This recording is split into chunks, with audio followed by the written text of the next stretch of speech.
What is going on, guys? This is obviously Jordan here, coming to you again from the Car Chronicle series, the finance fiesta, the tech trifecta. This is quarantine content. I'm coming to you again today with a finance related video. And before I start, actually, I want to say that I was going to talk about more finance stuff moving forward anyway, but just seeing the positive reactions, the comments, the people messaging me and stuff based on my last video, the why I bought Tesla shares one, it's really humbling. It's really nice, and I think it's made me want to do this like 10 times more now, and like at least do it with a structure instead of just like putting out random videos, because at least now I see that you guys want the content, and I've had people ask me to talk about specific things on particular topics and more broader, I guess, and some more niche areas. So I thought the best way to kind of continue on from that would be to be like first to kind of qualify myself and explain where I stand, where my perspective comes from, and like my journey into financial literacy. So I think it's good to say just straight off the bat, like I'm not a professional investor. All these videos in general are for entertainment purposes only, but I'm not like a serial investor. I'm not an accountant. I don't have a degree yet, and when I do get a degree, it's going to be in engineering anyway. Yeah, I am a shareholder. Yeah, I invest in a few shares. I have a decent portfolio, which actually, yeah, if you guys want my portfolio, I can probably post it like on Instagram or something, or maybe like on Patreon, just so it's somewhere fixed at all times, since I have nothing else to put on Patreon yet. But yeah, it will be somewhere. I'll put my portfolio somewhere. If you want that, ask for it down below.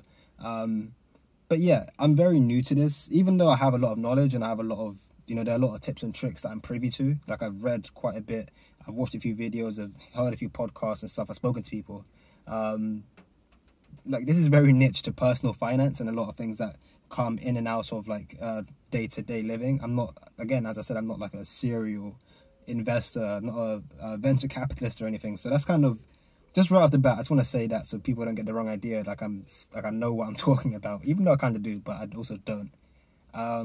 But yeah, with that out of the way, let me actually explain my background and my journey into financial literacy. So I think the best place to start would be like, the beginning, for me at least, and kind of the moment that kicked off my journey into financial literacy. I'm going to try and make this, again, a lot more, I'm going to try and be insightful and valuable here as well, instead of just telling a straight story. But yeah, we'll get to that at the end.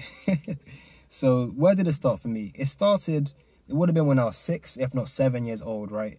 And I think a lot of us guys can relate, especially in working class backgrounds, where it's like, whenever your parents go shopping, you go shopping as well. Like, there's no choice to stay home or to stay with the carer. I mean, you can sit in the car when you're at a certain age, but when I was at 6 and my little brother would have been 5 because he's a year below me, like, we had to go into Sainsbury's or Tesco's or Lidl or Aldi every time my mum went, which was annoying at the time, but it taught me a lot. And obviously, the moment I'm about to explain came from one of these shopping trips. So yeah, I was 6 or 7 years old, and mum, dragging me through Sainsbury's, picking up bits, going through different aisles, and yeah, I'm learning all these things along the way, but it's not really like, it's not a primary focus. I'm not actively looking at things. It's kind of just dripping in as I go through.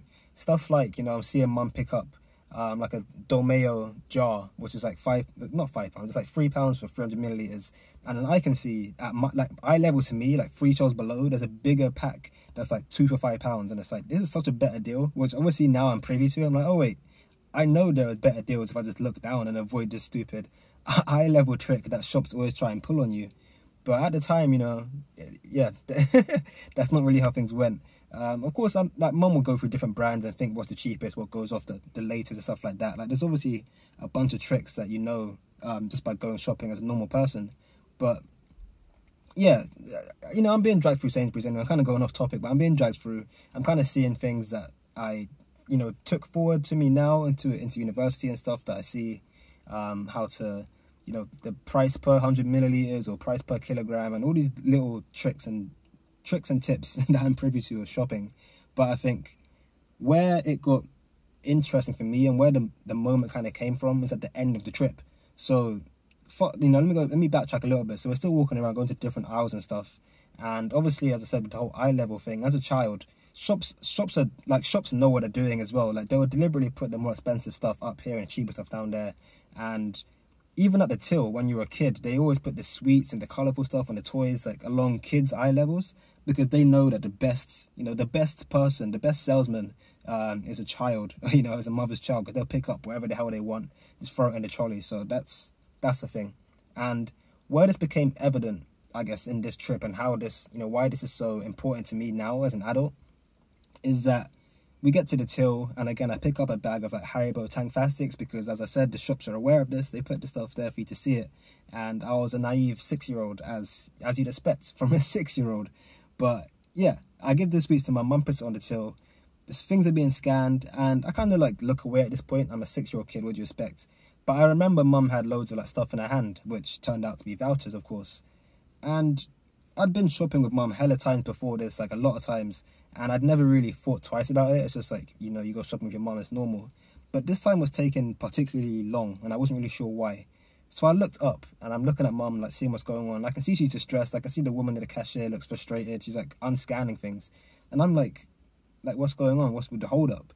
And that's when I realized that these vouchers are, at least in my mum's position at the time, these vouchers were the difference between like, not like feeding your kids or not, because I was never like starved as a kid. I always ate and stuff, and things were fine. But it's like the difference between like getting the things you want and the things you need. And that was powerful at the time, because like as soon as my Haribos went back to the shelf, I'm like, oh my days, like, like I can't live like this. There's no way in 20 years time I'm gonna put my kids' sweets back. No. And that sticks with me today. Just seeing my mum say like, sorry, I can't buy you these sweets because I can't afford it, because like some of these vouchers were expired, or some of these vouchers only applied to like the certain size packs, or some of these deals just weren't valid anymore, and all this nonsense. And ever since then, I always see my mum like plotting and scheming what vouchers she's going to spend. She's very quick to confront the cashier, like this was in the wrong shelf, so I should get it for cheaper and stuff like that. And it's all these tricks, and it's things that like that. And that moment again where the sweets went back down to the shelf, and I'm like, I don't need meat or rice or vitamins, just pick up my sweets. Like, how could you do this to me? But it's that moment that was kind of like the pinnacle of like, damn, like there's a lot more to finances than just like, you don't just work and pay for stuff. There's a lot more that goes into it. And from that day, I vowed to myself that I would be just more literate. I just understand money more. I'd be more privy to these tips and tricks. Like, as I keep saying, I keep repeating myself, but I feel like it's important. Repetition's important in some capacity. And yeah, literally from that day, having to see mum struggle with vouchers and stuff, like, it's one thing to struggle with money, to say I can't afford to buy like a PS4 or something. But then when it's like the money's already tight, so that's why you're using vouchers to like kind of bridge that gap, and then that's the problem. I was like, no way, this couldn't be me. Like, something needs to change, and it has to start now. And again, I was 6-7 years old, and from then I've just been reading, I've been educating, I've been listening, watching, seeing how people move, and learning more and more and more as I go on. So that's basically where it all started for me. And ever since then, I've read, as I said, books, I listen to podcasts, I watch videos, and all this different stuff to kind of stay clued up, to kind of stay aware. I think my qualifications per se come more from awareness than from knowledge. Like, I wouldn't say I know, like, I'm not like detailed and clued up, but I'm definitely aware of what's going on, and I see how things operate and how things move. So yeah, in a nutshell, that's kind of like my, that's kind of where things started. And then where I am now is, as I said, I've got a pretty decent portfolio. I've got loads of different bank accounts that have some cash back, some low interest. I've got credit cards that beef up my credit score, that have 0% APR, for like 6 months or 24 months or whatever. And it's all these little tricks that are just nice ways to make your money work for you. Because even if, like, I've had friends say like 3% cash back is insignificant, it's only 3%. You have to spend, what, like £1,000 to get £30? And like, yeah, like, you're right. It isn't technically a lot of money in like an individual transaction state. But when you're, like me, a student, for example, I'm paying rent, which is like 6 or 7 grand. I'm paying car insurance, which is like 1 or 2 grand. I'm paying for food and stuff every week, every month, with different bits.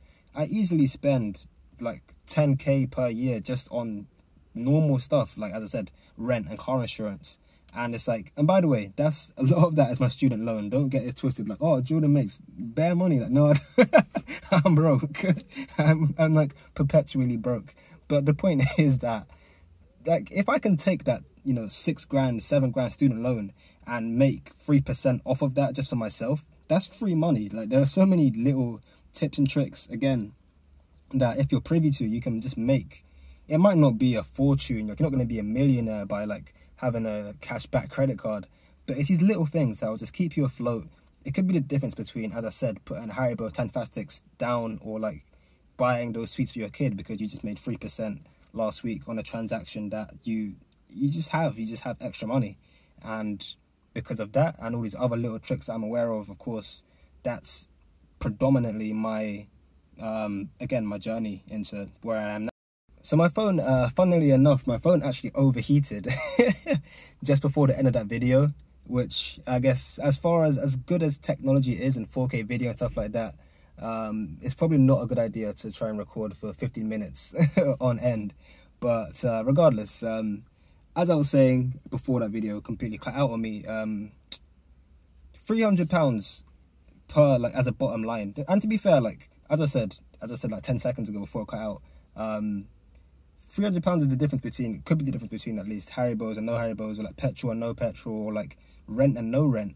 But that's even like, it's not a big amount in terms of an absolute number, but £300 per month is like a bottom line number that I can just make by, like, you know, old blog posts or something is crazy. And that goes to show, like, even if I wanted to put in extra work and, you know, grind out videos or get another part-time job or do more stuff, I could make even more money. And having a bottom line is fundamentally a great, it's just a great thing to have. It's just extra money. It's just, there's nothing wrong with having some level of passive income or some level of security outside of your main job, your main 9 to 5 or whatever. And that's kind of the line I seek to find with all of these tips and tricks that I'm privy to. And yeah, I can't even remember everything else I said. I probably should get better at scripting videos instead of just being completely candid. This is obviously post-edit Jordan here, and one bit that I just noticed is missing from the main video, like pre-overheating,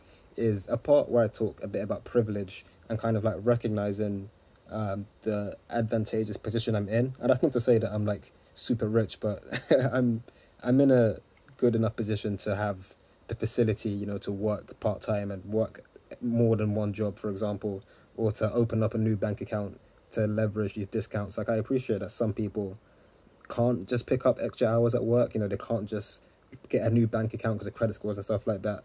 So there was like a 5-minute bit, but I'm going to summarize it basically in saying that I recognize where I am. I appreciate that some of these like scholarships, for example, that I'm eligible for, bursaries, or like my credit score being like okay enough to get certain deals, obviously plays a big part in my experience. But what I'm going to try and talk about, or what I'm most likely going to talk about, is stuff that is not specific to me or to people in my position. Like, there are a lot of things, obviously not everyone can get a free, like, an extra part-time job, but there are certain like, for example, you can get an extension on Chrome called Honey, where you just get discounts just for checking out. And there are things like that everyone can do. And those are the topics that I'm going to try and like fixate on for these videos. However, I think it's important to notice that, yes, I am in a pretty good position in life. Like, as I said in the video, I've never like starved, I've never been hungry, I've always been okay, things are all right. Like, I still own my own car, I still live in a house, and yeah, like, I'm going to try and be conscious of that as we go into more and more videos. But I just thought that's something that's important to note, because, as I said, not everyone has what I do. I think, and also another note on that note is that when I was saying like my life's actually pretty good, I mean relative to like globally. I'm still, again, for the final time, I'm still perpetually broke. This is a working class family. I'm not balling out here. I had to grind hard to be able to buy my own car, buy my own PS4, buy all this stuff. So yeah, I have more than like some people, but again, there are levels to this, and we're gonna keep that in mind. You know, we're gonna be conscious of all these things as we go through. But fundamentally, that's it. Like, it's all about finding effective ways to utilize the limited resources and time and finances you have to make your money work for you, be that as it may. Like as I said before, like it could be a credit card, bank accounts, stocks, trading, working part-time, anything that works to help get you that money is important.